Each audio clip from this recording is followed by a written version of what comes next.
Hi Jay, and I think a good job that they got away with that festival yesterday, because the strong winds in Shetland today would probably have blown out those fire torches. Today, beautiful sunrise first thing this morning, the rising sun lighting up cloud that was racing towards us from an exceptionally powerful storm. This is Storm Ingunn. Now, the heart of the storm is still a long way away from our shores, and it's not going to get much closer either. But look at this, for the Faroe Islands, earlier on today, a wind gust at one of the weather stations recorded at the Landsvert network, which is the public body in charge of infrastructure, recorded a gust of 155 miles an hour. That would dwarf anything that the 1987 Great Storm threw at us. An incredibly powerful storm. Thankfully, the low is not coming particularly close to us, but nevertheless, we could still get some gusts into the 80s miles an hour into Shetland. The peak of the winds has already gone through the Hebrides, so those winds slowly calming down. I think really for the rest of Scotland, 50 to 65 mile an hour gusts through the rest of the day. Towards the weekend, again, it's a kind of similar looking weather picture with the high pressure staying to the south, weather fronts continuing to come around the north of that, affecting parts of Scotland. So there will be some rain at times for these northern areas. The best of any dry and bright weather will be further south. Good afternoon. We've had quite a bit of cloud so far today. It kept the temperatures above zero overnight, so frost-free, but grey skies through this morning. And we're going to hang on to the cloud this afternoon as well, thinning here and there, so just one or two brighter spells.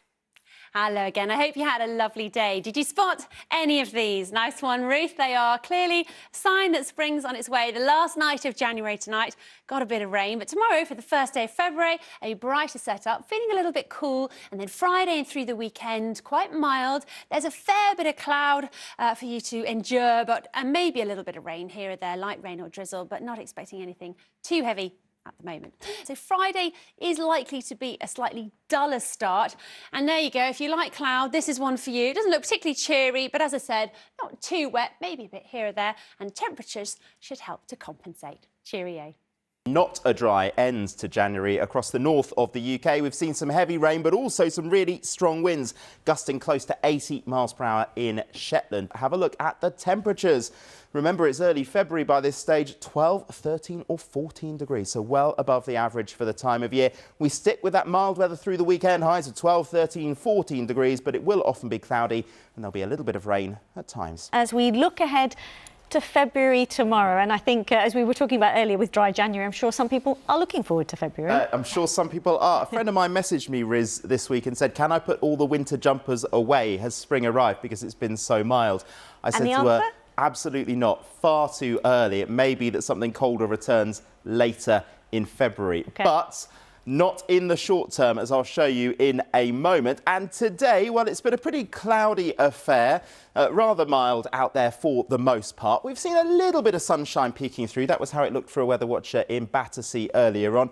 So let's look further ahead. I mentioned that there's not much cold weather on the horizon as we look through Sunday and into next week. Those temperatures holding up at 13 or 14 degrees. The nights should mostly be quite mild as well, because we'll be keeping quite a lot of cloud in the mix. I think if you are looking for something colder, well, there is a chance of that as we get towards the middle part of February, but that is still a long way off.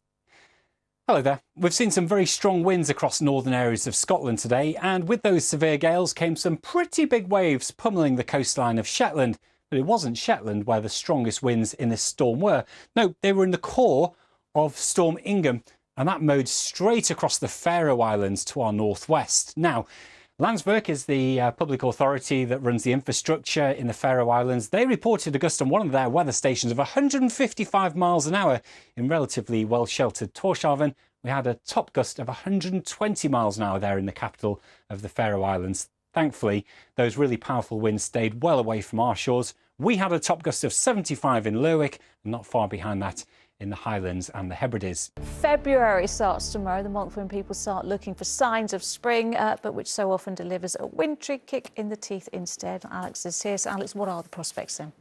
Well, it's not looking too bad. However, today has been somewhat unsettled. Further south, not so bad, but further north, the wind certainly whipped up. This was the scene at Seaburn in Sunderland early today. You can see the sand really being whipped up by those strong winds. Not recommending a walk on the beach. Could be quite nasty when you get the sand in your eyes. Hopefully this gentleman was okay. But the further north you went, even stronger winds were with us. And that was all thanks to this deep area of low pressure, which actually the Norwegian Met Service Service named Storm Ingunn, and it did produce a bit of a punch, actually. Lerwick on Shetland having a gust of 78 miles per hour. And as we head through the next couple of hours or so, those winds will gradually start to die down, thankfully. And actually, there are no warnings in place. They expired at 7 o'clock. Let's take a quick look at our jet stream and pressure chart. And as you can see, that deep area of low pressure thankfully stayed on the colder side of the jet and went into Scandinavia. Had that come across the British Isles,